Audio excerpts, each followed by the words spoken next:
Hey guys, Angry Monkey here. And Jackson Farrell. And I noticed you're not saying the hot pile of garbage anymore. That makes me sad. Yeah, I'm sorry. I don't know what I'm doing. So we're playing some 999, and we're trying to get out of door 4 again because we are doing our final ending. Or at least hoping to get the final ending done today. Yep. We're just going through the same old things we done before. And more I should have gone with the other line of dialogue. Something that we hadn't done. That was one of them that didn't matter. Aw. What a shame. I know. Sorry, guys. We screwed it up from the outset. This episode is off to a fantastic start. Just like the last one. Yep. At least we've got the Funyurimpa. We do have the Funyurimpa. Okay, well, how about this one? The actual Titanic? The actual Titanic? The actual Titanic? You mean like slipped through time and ended up here? Before the ship sunk on April 14th, 1912. Huh? What are you smoking? Some pot from Santa. Did I get it wrong? Junpei grinned and shook his head. No, that's not... I mean, come on. Slip through time? Seriously. I was talking about the controversy surrounding the Titanic. Controversy? What do you mean? Haven't you heard of it? It's pretty famous, you know. The Titanic has a sister ship that was essentially identical. It was called the Olympic. Oh, yes, I've heard of that. If I remember correctly, the Olympic was a ship that had a lot of problems. And the company that owned it didn't know how to get rid of it, right? So they made the Olympic up to look like the brand new Titanic. Yeah. And then they sunk it on purpose, and my voice cracked just now. It's been a while since I've gone Clover or Lotus or whatever. June! They're all the same anyway, voice-wise. That's right, they also took out a huge insurance policy on it before it set sail. That would mean the real Titanic never sank. Yeah, the ships got swapped. The real Titanic was renamed the Olympic in secret and was used as a passenger ship for more than 20 years. Hey, wait a minute. Wouldn't that mean it retired in 1935? Huh? Well, yeah, I guess sometime around then, yeah. Well, what happened to it after that? I heard it was dismantled. Dismantled? Then it doesn't matter, does it? Whichever boat the real Titanic was, it doesn't exist anymore. It was either retired and dismantled, or sunk in the Atlantic by the curse. But then that would mean that this ship is... Wait! What did you just say? Huh? Sank in the Atlantic because of what? The curse. You're not saying it with the brackets this time. Oh, the curse. There you go. The curse. So say a little more about the curse. Tell me what you mean. A curse is a curse, of course, of course. And no one can talk to a curse, of course. This was the curse of the Egyptian mummy. Wait. We can't have curses in this Let's Play.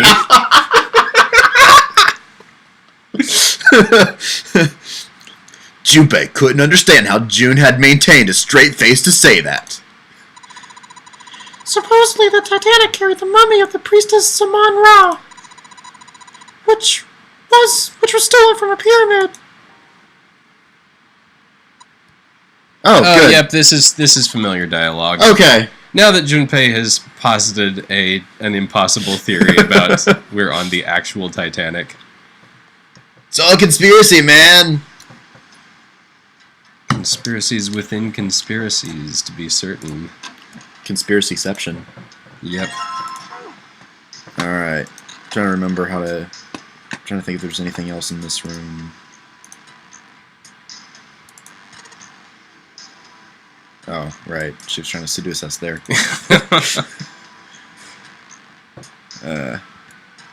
Alright. And then...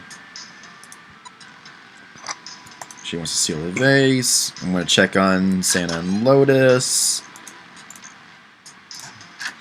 And then, oh, that's right. No, The tiles. yeah, the tiles is actually in our room, so I'll have to get back over there. But Okay, candlestick. it was Lotus with the candlestick in door 4. I solved the crime. Yep. Collected the clues.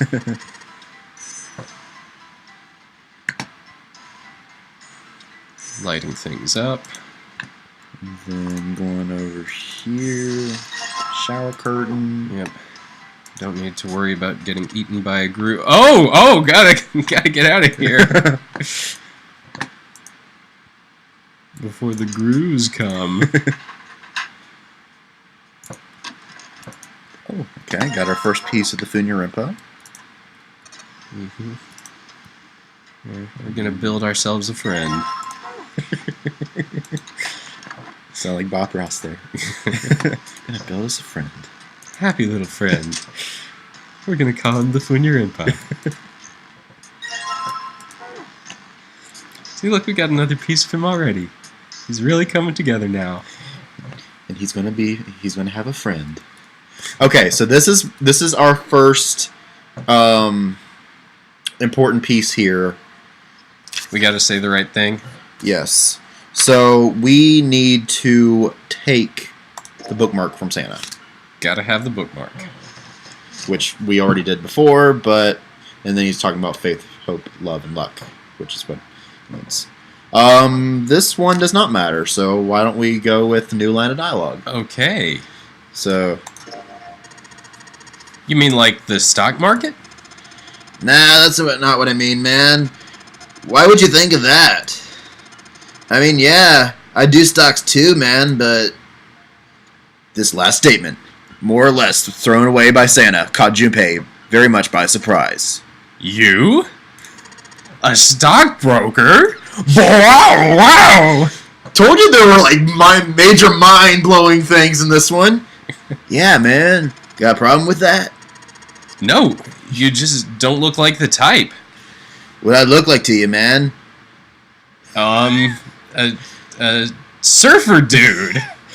Oh, I thought you were just gonna go with white-haired, generic anime-looking kid. Well, yeah, but like in a surfer way, I guess. Man.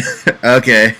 So, what Junpei didn't say, of course, was that he didn't think Santa looked smart enough to be a stockbroker. What are you trying to say, man? Yeah. Man, that stuff's like gambling, you know? All you gotta do is bet on the winning horse, man. Horseman. Nothing that hard about it. You sure sound pretty confident. So, are you betting on winning horses?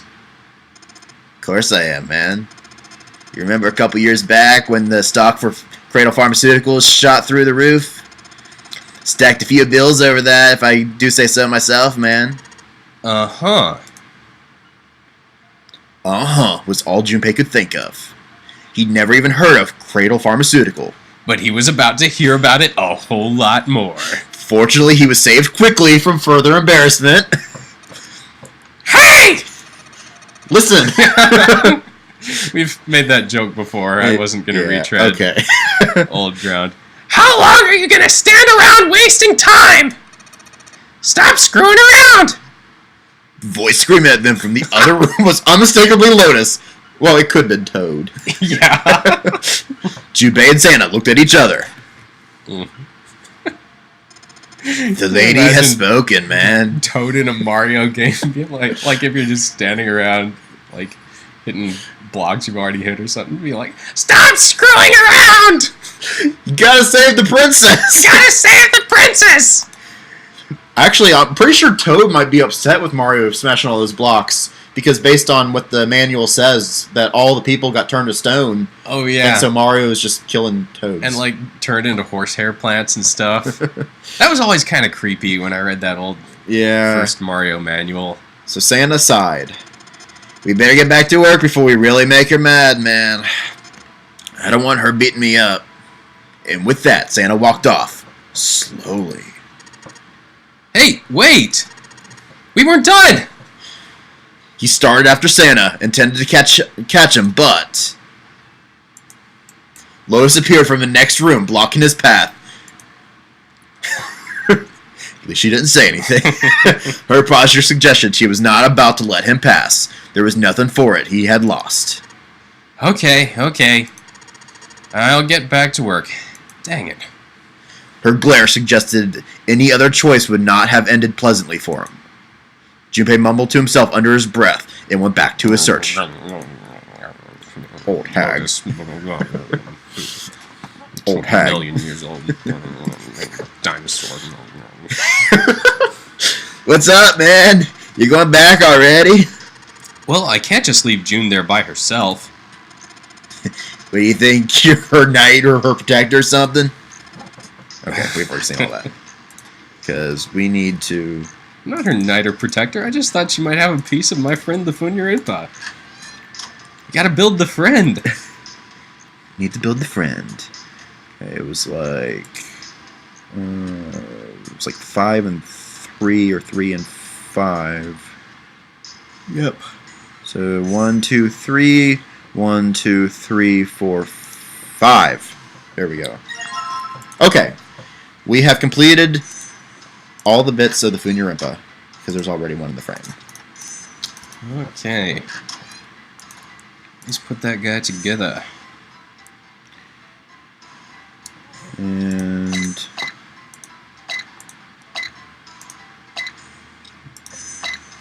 trying to remember how it goes. There we go. Ah! Alright. Once I saw that it was a dog, I can't unsee the dog. Mm-hmm. And then grab the key, the Mars key, which is a manly key. Mm-hmm. Takes us to Mars. Yeah. Men are from Mars. Mm-hmm. Women are from Venus. I thought women were on Jupiter to make them more stupider. But we're from Mars, so we get more candy bars. Yes, we do.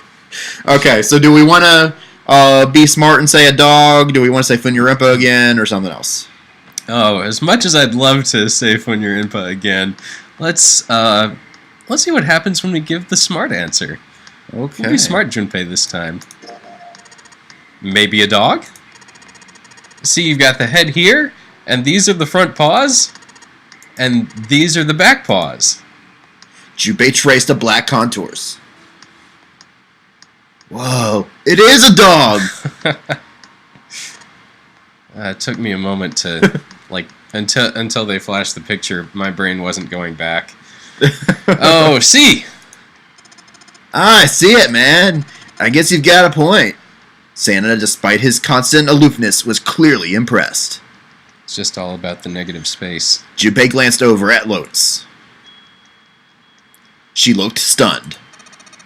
How did you know? You're right. I didn't think you would have been able to guess that. What, you think I'm dumb or something? Not this playthrough, lady. For a brief moment, Junpei felt a swell of pride. So? Now we know what it's a picture of, but I don't see how that helps us. Lotus nodded and began to speak. I don't think so. Blah, blah, blah, blah. Man, the right answer was kind of boring. Yeah. But we got to sound smart for once. And Junpei's, then Lotus is like, huh, you're not as dumb as you look. Chew on that, you old hag. Please stop pulling me by my hair. Oh, I guess we gotta get... Oh, okay. Yay, we found it! Yep, just a couple of it finders. You used that one. What? The it finders. The it finders. Because it was we got out of door 8, and it's like, we are a couple of it finders. Oh, man.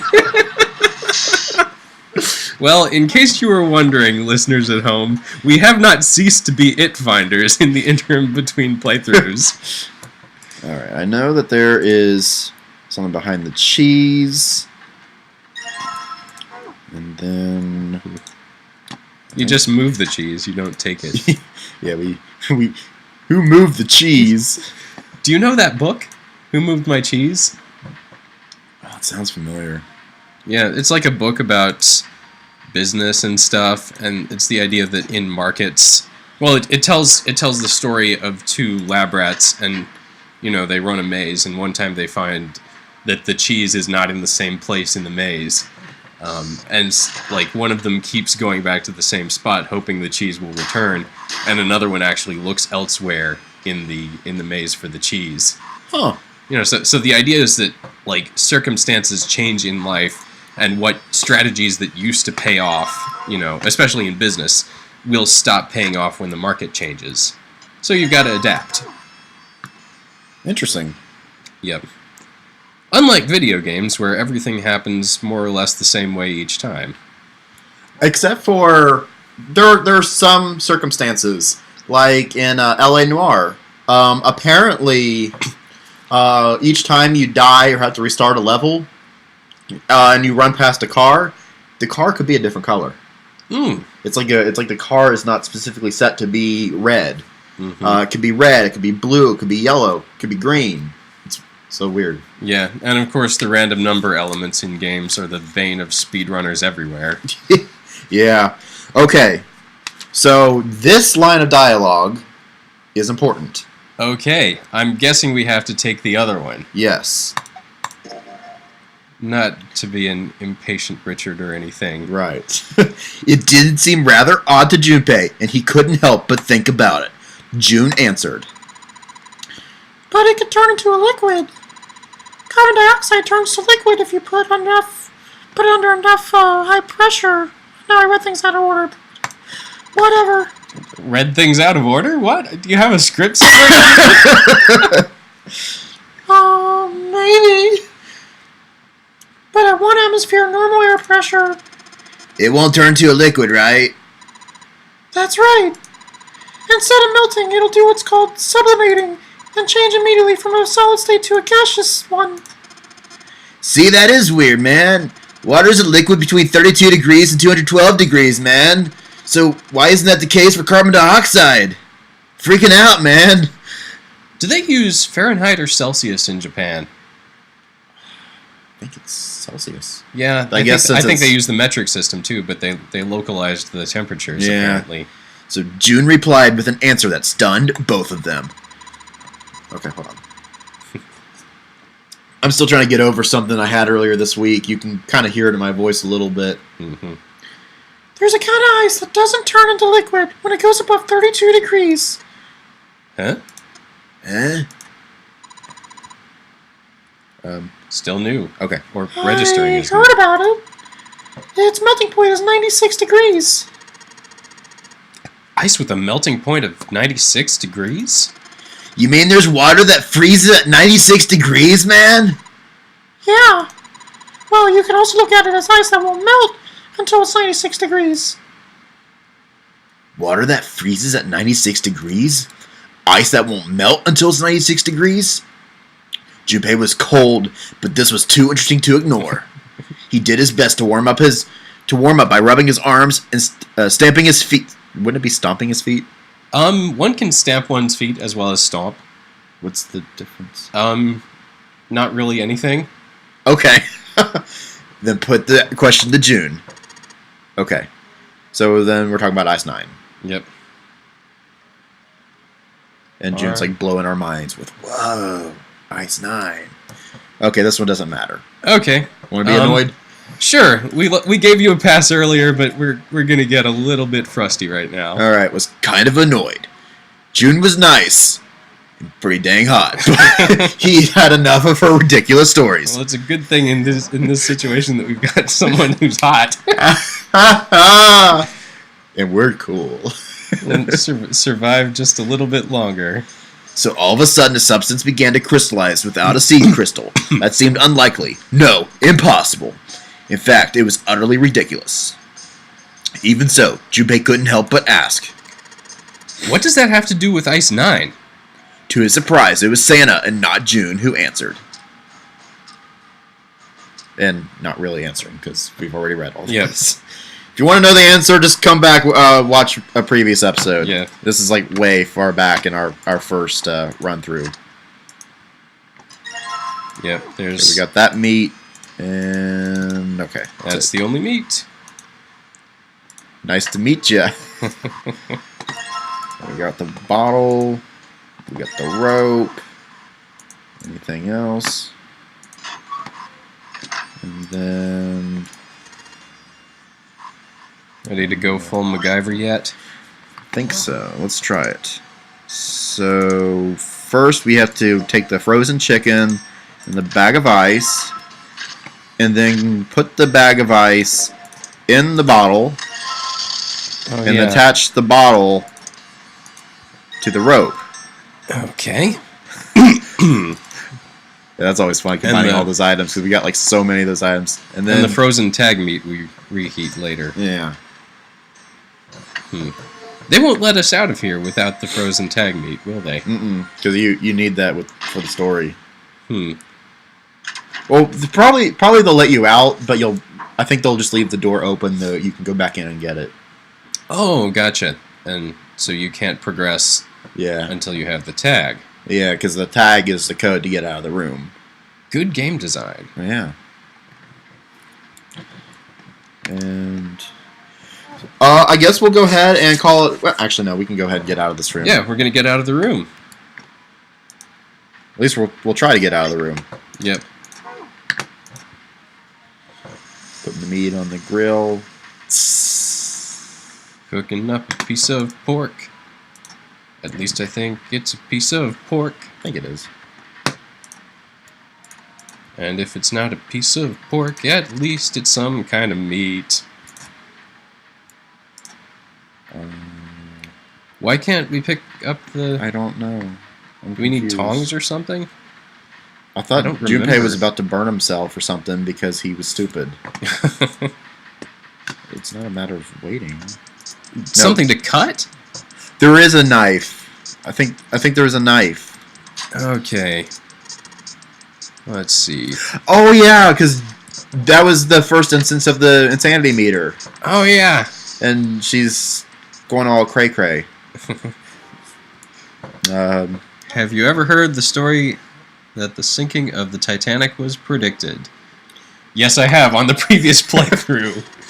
Ooh, yeah, I know what you're talking about. There was a novel that had a bunch of stuff in it that described the sinking of the Titanic before it actually sank. Yeah, that's the one. The title of the novel is Futility. It was written 14 years before the Titanic sank. But... I know. I mean, I didn't know the name of the book, but the story was the same, right? It was just like what happened on the Titanic? yeah, Well, I heard it was all a hoax. a hoax. I heard that the stuff that matched up to the Titanic was so well was actually added after it sank. Apparently, the only thing that was the same originally was that a boat ran into an iceberg and sank. But the novel was published in 1898, not 1998. That would be weird. 14 years before the accident. Like I said, that was the first print of the book. 14 years later, the author heard about what happened to the Titanic. He figured that was his chance, you know? He just went back and changed some stuff in his novel, so that it matched the Titanic exactly. Surprised by Junpei's response, June seemed rather taken aback. Really? Really? There's no such thing as premonitions or any of that stuff. For a moment, June looked very unhappy, more so than Junpei thought was normal for such a discussion. But it lasted only a moment. With no apparent reason, she suddenly looked at him, alarmed. But that wasn't the only book that predicted the Titanic sinking. You said but. Several times. Oh, okay, you said that wasn't the only one, and yeah, okay. There were two other similar stories, and blah, blah, blah. Okay. Yeah, that wouldn't be a hard hoax to disprove, you know? All you'd have to do is produce a copy of the previous edition. Yeah, unless Unless the author within himself has deleted all copies of the book. Yeah. Kind of like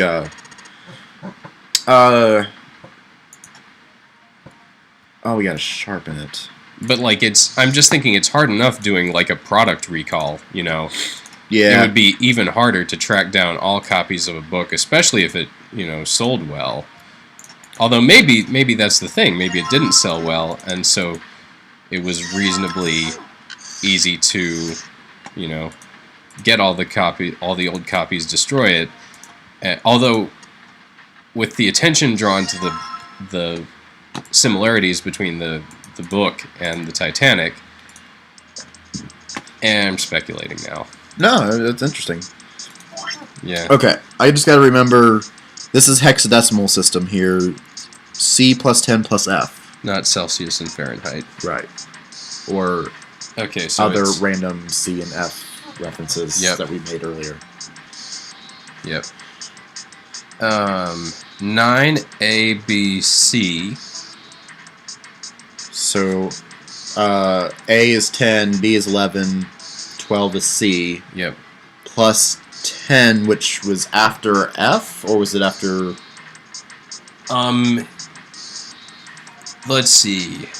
Yeah, Or we could just look up what our answer was previously. Yep. Here's what I'm gonna do. I'm gonna, let's see. C, plus... I'm just gonna calculate this puppy. Get my puppy calculator here. C plus 10 plus F. Plus F. Oh, it's right there in commonly searched things. C plus 10 plus F. Hex add S im all. Okay. Okay. It doesn't take letters. Okay, and... I'm afraid you're going to find some major spoiler or something. Nah, I'm scrolling right to the thing. Let's see. Okay, casino. Which door are we behind? Door 4. Door 4. Okay. We're in the kitchen. Here we go. Door 4, the kitchen. Okay, hex. Whoa! What just happened? My browser crashed. I think you just hit back. Yeah, I probably did. I'll just look up what we did originally, so we're going to just pause this episode here. Okay, we looked it up. Although Lotus has to explain how this works.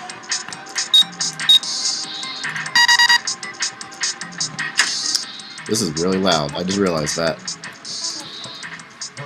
Okay. And then, where's the door? Where's the door? Is it this? Oh, duh. Gotta find the... Oh, yeah. I entered the code. Now I can open anything. Just open any door with 43. Yep. It's the new answer to the universe. Yeah. It's bigger than it was before. Ever so slightly bigger. All right, we got out of door 4. Hooray. And I guess we'll just go ahead and skip ahead because there's going to be a lot of dialogue and stuff in the next episode. So we'll just go ahead and skip ahead to entering the next door. Yeah, we're going to jump to the next door. So we'll catch you guys there.